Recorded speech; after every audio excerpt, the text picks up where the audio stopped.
अजित पवारांनी 24 तासात राजीनामा द्यावा, अन्यथा दिल्लीत जाऊन अमित शहांकडे राजीनाम्याची मागणी करणार. अंजली दमण यांचा गंभीर इशारा.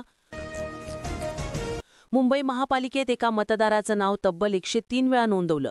माजी महापौर किशोरी पेडणेकरांचं नावही दुबार. तात्काळ याद्या दुरुस्त करण्याची मागणी.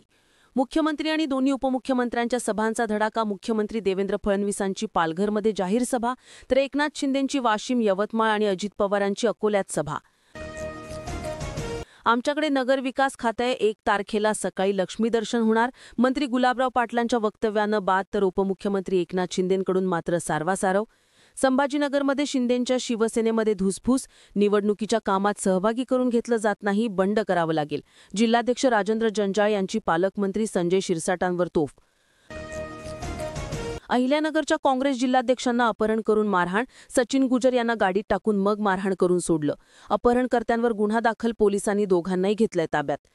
संभाजीनगरच्या घाटे रुग्णालयातील चुकीच्या प्रमाणपत्राविरोधातल्या बातमीचा इम्पॅक्ट. जिल्हाधिकाऱ्यांच्या अध्यक्षतेखाली चौकशी समितीची स्थापना. पालकमंत्री संजय शिरसाट यांची माहिती. कराड-विटा महामार्गावरील भीषण अपघातात दोघांचा जागीच मृत्यू, दोघे गंभीर जखमी. कार आणि टेम्पोचा अपघात. भारताचा कसोटी क्रिकेटमधला आजवरचा सर्वात मोठा पराभव. दुसऱ्या कसोटीत दक्षिण आफ्रिकेनं 408 धावांनी विजय मिळवला. 25 वर्षांनंतर आफ्रिकेनं भारतात कसोटी मालिका जिंकली.